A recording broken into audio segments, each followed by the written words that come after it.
Aponte, founder CEO of Vox AI, and prompting, pretty interesting. I started my first business in 1995. I'm a lot older than I look. I've had 30 years of entrepreneurial experience, and I've owned 14 businesses in that time.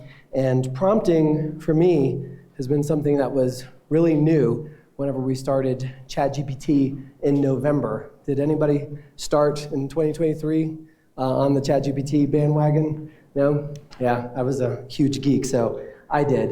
And can we turn that down just a little bit?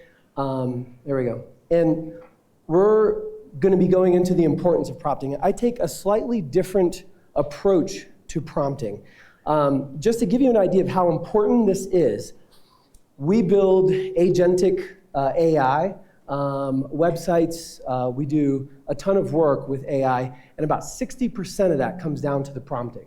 The rest of that is manual workloads, and that has been growing exponentially now. But before we get started, what I really would like to do is introduce you to my cohort. Let's see. Nova, are you there? I'm right here, Matt. Absolutely ready to help out with the workshop. I've just taken a look at the slides, so I'm all set to keep us on track with the 5P framework whenever you need. Let me know what you want to dive into next. Wonderful. I will let you know. We're going to get started now. So first I want to ask, who here, excuse me, this smoke has really gotten me going.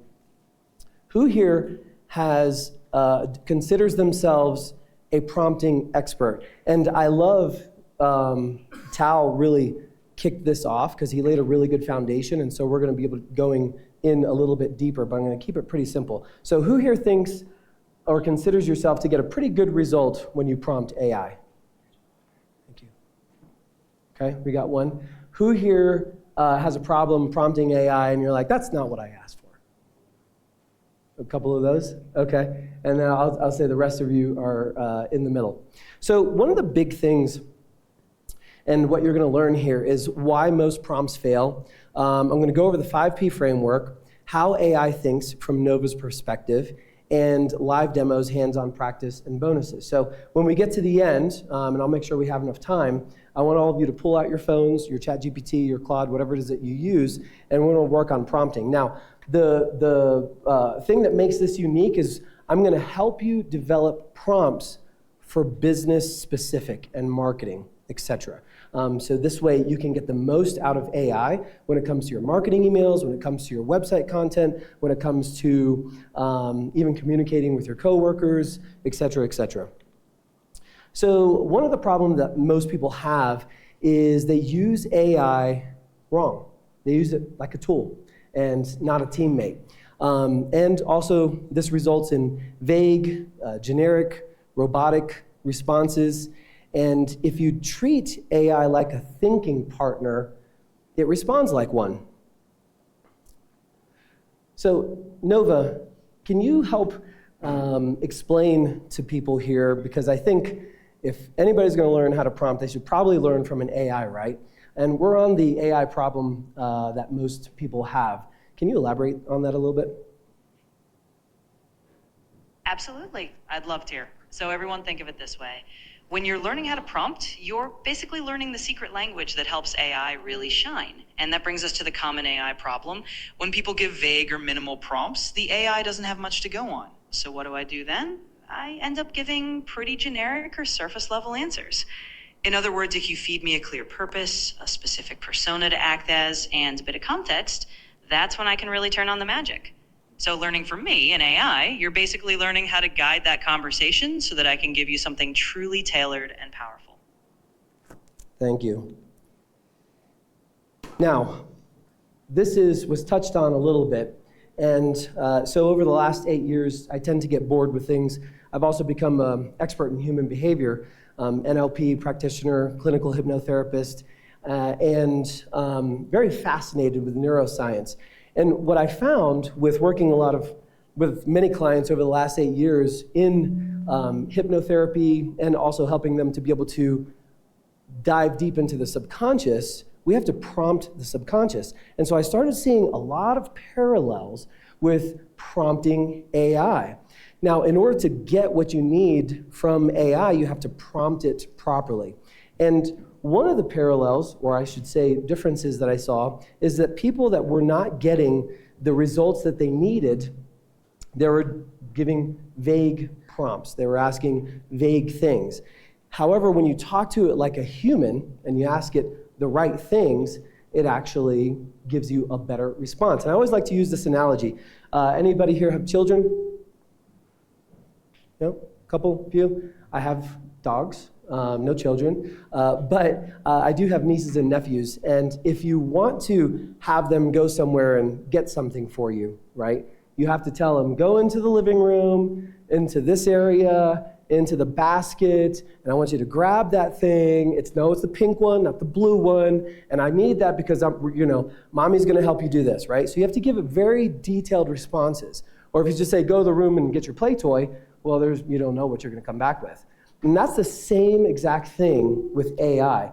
If we start looking at AI, and this might be a little weird for some of you, but if we start looking at AI as a partner and an intelligence teammate, and we start talking to them like we would if we were training a new hire, a teammate, or if we're in a leadership position, someone who you really want to get the most out of, well, you would give them details, right?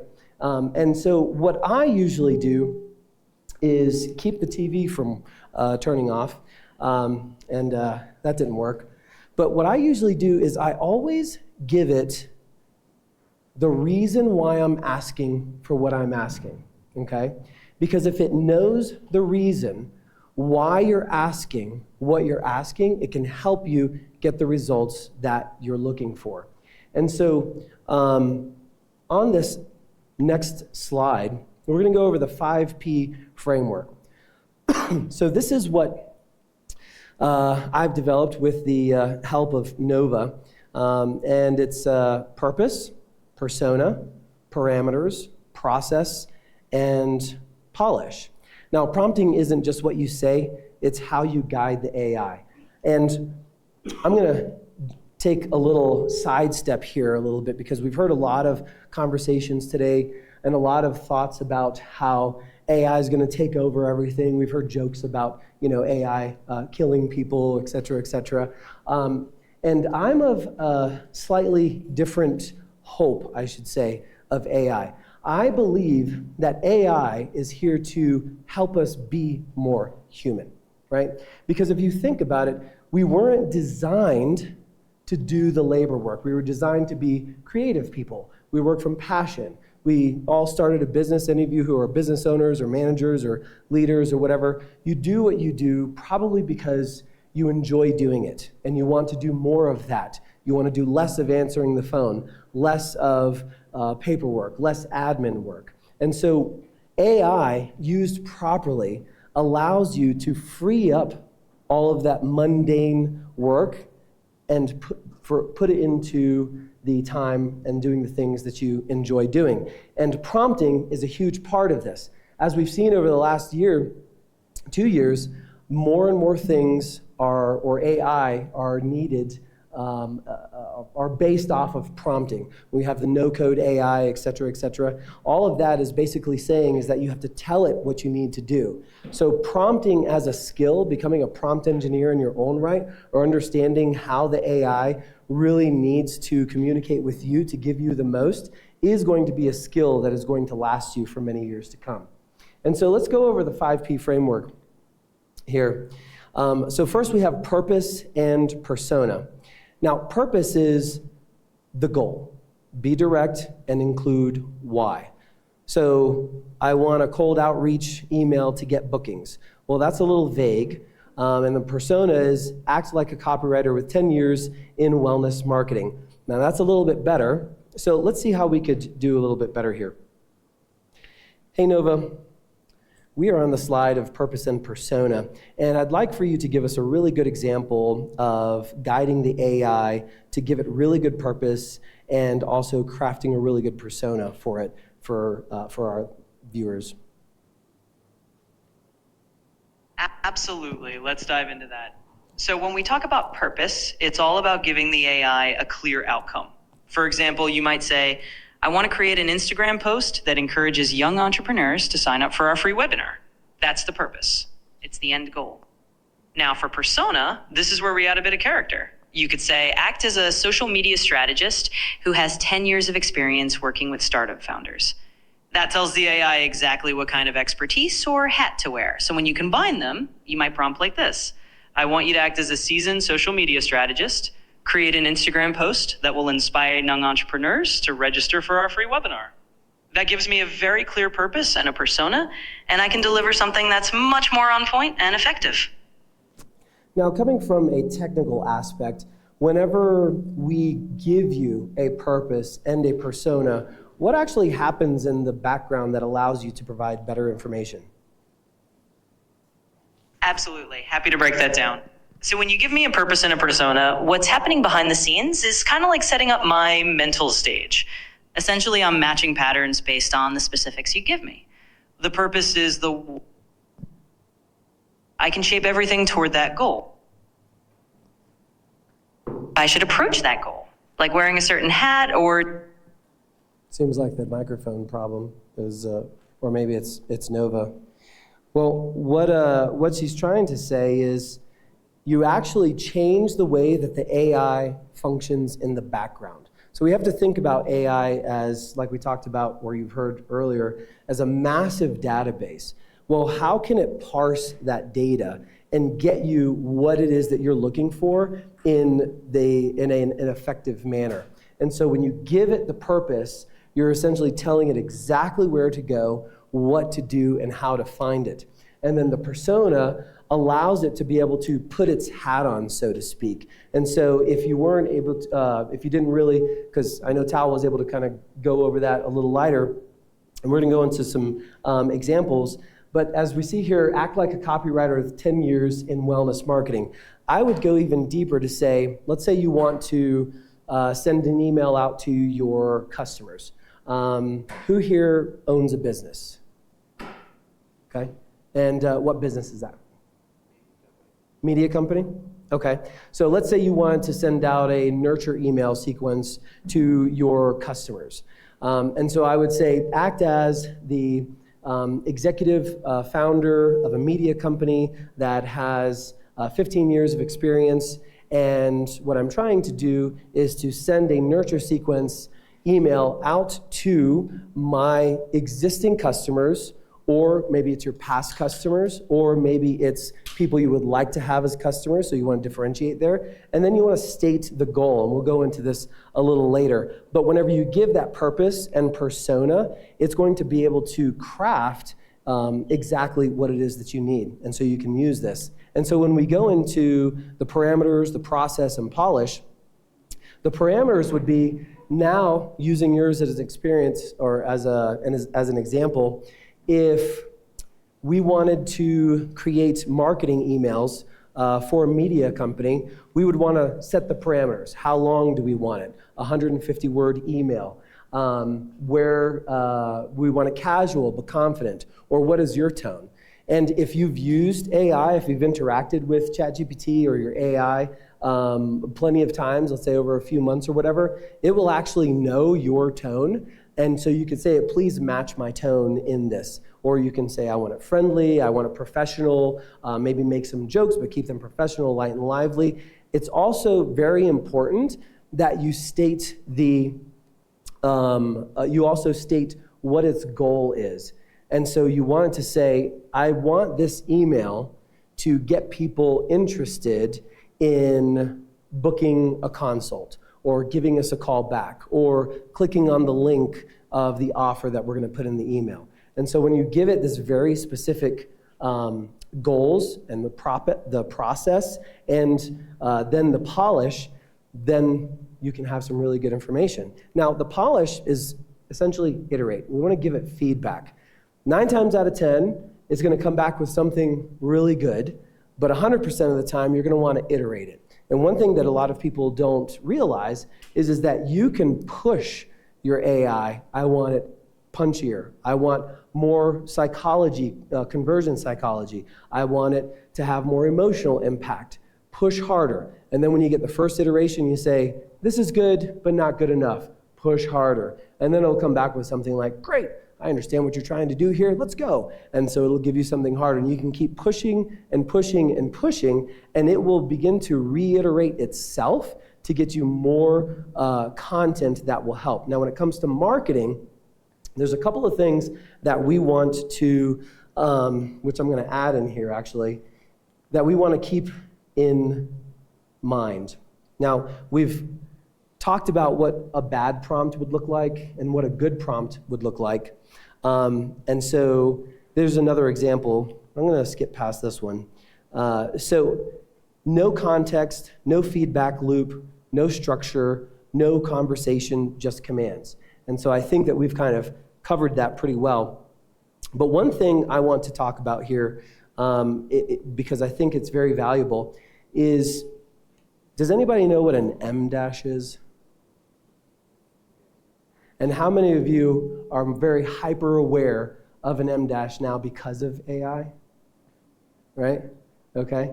We see it everywhere. And so even though we can tell that coders are the one that wrote AI because they use M dashes a lot, it has now become a telltale sign that your content is AI written.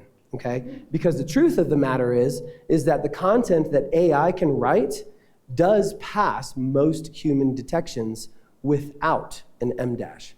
And so whenever it spits out, whenever you get your prompting strategy and structure down, always review. And so when we talk about iterate, we don't only want the AI to iterate, to push, to get something better. We want you to iterate it as well. And so when you get something that looks really well and you don't want to change it, tell the prompt the AI, I want you to keep this exactly how it is, but rewrite it without the M dashes. And put a little human flair on that. And the reason why this is so important is because AI content is saturating social media, paid advertising, website landing pages, everything. And so do you know who the number one pattern recognition thing on earth is? Can anybody tell me who is the number one in pattern recognition? Even better than AI? Humans. It's actually true. And we do it subconsciously. And so what happens is whenever we begin to see AI, because we're seeing it hundreds of times a day, we see that AI content, subconsciously, we are either going to be turned on or turned off by content, because as we read it and scan it, we're like, oh, that was written by AI, whether we consciously know it or not. And so you as a business owner or marketer or whatever it is that you use the content creation for, you need to keep that really top of mind. Because another thing, too, that I want to share here is that there's been a lot of talk about about AI and moving forward and going into different things and taking over things. But I am a very firm believer in human behavior, is that at some point we're going to get tired of AI and we're going to want the human touch. And so if you're afraid of your business being taken over by AI, the best way to hedge that is to use AI to power your business, but not to be your business. Use AI to free you up so that way you can still have the human interaction with your customers, because over the next 8 months to 2 years, that is going to be the differentiator in your business, believe it or not. There is an AI bubble coming, and just like with every other industry, and I truly believe that that bubble is going to be the human bubble, where we're tired of seeing AI content and we want that human content. So use this content, use the prompting strategies to, as our slogan says, grind less, build more, right? Use it to automate the mundane, the stuff that you don't want to do, the copywriting tasks that you don't want to pay $500 to an outsourcer to do, and then use your free time and your freed up resources on how can I empower myself or my employees or my team to be more human and to have a much more personalized connection with our customers and our clients, because even today, it starts to make a difference. Us as an AI company, we use AI to automate everything in the back end, which allows us to be a much more personalized agency on the front end, and it's made a massive difference. And so, to kind of just wrap this up, because we're coming up on time, and I know we have a live demo here, but they started me a little late. I want to take a question or two here. Anybody have any questions? Yes. So basic. I'm trying to figure out the difference between instructions in a project in ChatGPT and a custom GPT. Okay. So instructions in a project versus a custom GPT. When would I go each route? So a GPT is going to be very specific on one particular task that does one thing with different outputs, right? Also, the thing with GPTs is you can connect them in the back end through Zapier, et cetera, et cetera. Projects, what we use them for is you essentially give it the instructions, and again, we'll usually use ChatGPT to create a persona, et cetera, and you put that in there, and then you put all your project files in there. What's great about it is that so like, let's say, for instance, you have a marketing project, okay? But let's say you have 4 different services. Now, once you've set up that project, you can have different threads for every single service that you have. And so what ChatGPT 5 can do is within a particular thread, it'll stay there, but it can also reference what is in the other threads that you've had. And so we've actually found a lot more success in using projects for more kind of like customized GPTs that we can apply to broader things. It's because the GPTs really kind of stay within their lane, so to speak. And so I would say a GPT might be something, for instance, let's say you were a chiropractor and you wanted to create a GPT that specifically helps with onboarding, right? So then you can create its knowledge base, you can create all the specificities for it, and it has that one particular task. Whereas projects now, you can train that particular project for it to be the marketing expert in your industry, in your niche, to target all of your people that you want to target. But then you can have multiple different aspects or venues of that marketing that would span the breadth of your company, all within one area, and you can continually reference that as well. Hope that helps. Any other questions? Over here.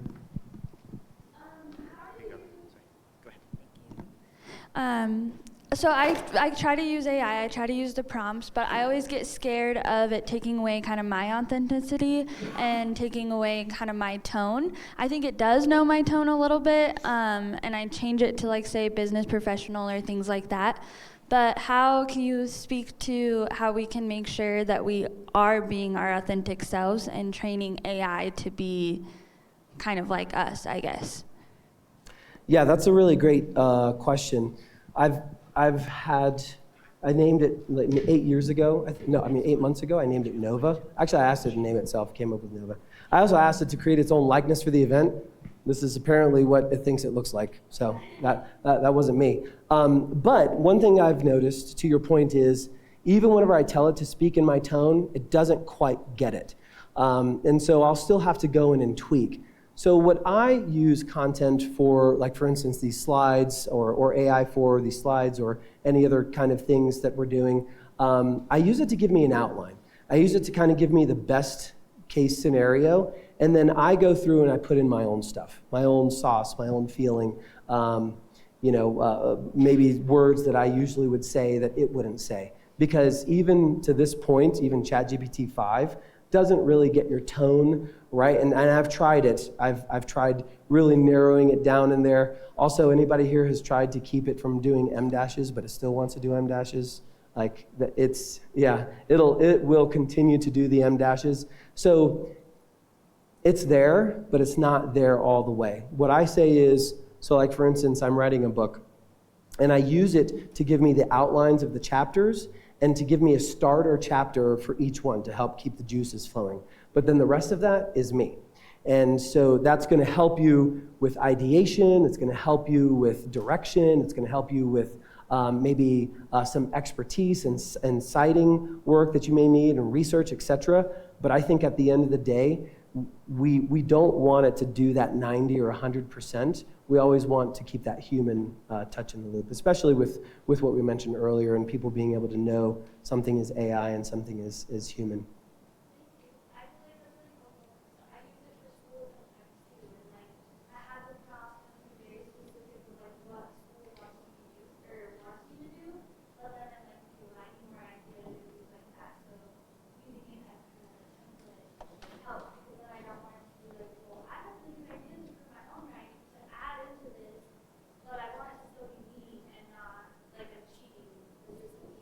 Yeah. Exactly, and that's great, because there are plenty of people that want to cheat the content and not really put any effort into it, and we will be able to tell. Hi. So my question is probably going to be very elementary. I'm a seamstress and a tailor. I also teach sewing. I want to create online teaching content. And so how would I use, first, what is M-dash? I don't know what that is. You can ask me anything about sewing and I can answer that question, Yeah. but the M-dash thing lost me. Yeah. And just when she asked her question, everything you said went straight over my head. So how would I begin that process to create content that I can teach online? Where would I begin in that? Yeah, so I believe I'm going to do you a disservice if I don't tell you what an M-dash is. So it's like that double dash. It's long. It's a long line in between words. And it basically kind of replaces a comma. So pretty much anywhere you have an M-dash, you can just replace that with a comma. But what I would do is first of all, first thing to do is start having a conversation with it. Start telling it who you are, what you do, what your business is, and tell it that you want to create an online teaching or course or video course, audio, maybe it's just ebook, whatever, and have it give you ideas. And so then you can sift through those ideas and see what works for you. And if you prompt it enough, you could even ask it, say, okay, so I am, I'm not going to guess your age. My mom was really adamant about that. But I am X age. This is how long I've been in my industry. This is what I do. This is what I love to do. And this is what my passion is and what I'm trying to do. And so take that information and create for me or help me create a course that would resonate with whom I'm supposed to be targeting or teaching. And so that way it can at least help get you halfway there. Maybe not speaking from like, an expert, and I'm not saying that you're not, but maybe an expert in the high fashion industry who's trying to teach about tailoring high fashion stuff. It can pull that information. Oh, you are? Well, there you go. Great. So then I'm a high fashion tailorer. I have X amount of years experience doing this. Maybe I've even worked with, so-and-so, or I designed this type thing or whatever. And I want to be able to pull my years of experience and also my style and my tone. And what would be some things that I could teach that could help other people? What will also help you in this is find out who you want your courses to teach, right? Who's that person on the back end? Is it you 20 years ago? I would recommend that because you're not going to be able to speak to anybody better than your old self, right? And so tell it that, who your end user is, what their pain points are, what they're searching for, what are the things that they want to learn, what do you wish you knew back then? And the more you give it all of that information, it's going to be able to come up with a really good personalized and custom tailored training, at least outlines and ideas that have really essentially come from your head instead of just kind of like a canned, hey, you can teach, how to thread a needle or, something like that. Does that make sense? Okay. Yeah. That was perfect. Thank you. I knew nothing about technology, so that was perfect. I started, my interest started when I was 7 years old. But what my vision like at 7 years old, I grew away from it. And so what you just said about what would it have looked like 20 years ago, I could go back to that and that can help you to draw that back out. Yeah. Right? Yep. Oh. Yep. You sure can. Yeah, and so even if you get stuck, tell it where you're stuck and what you're trying to get out. So it's a really great brainstorming partner. And so it can really help you with that. Yeah. Yes. Is there any difference or benefit from when you're prompting to, say, summarize the code updates from the 2020 National Code Council versus summarize the code updates from this link?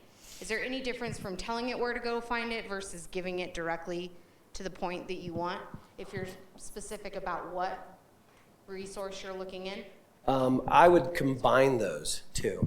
I would say, give me or summarize the reports from this. Give it a little bit of context of what the report is that you're wanting it to summarize.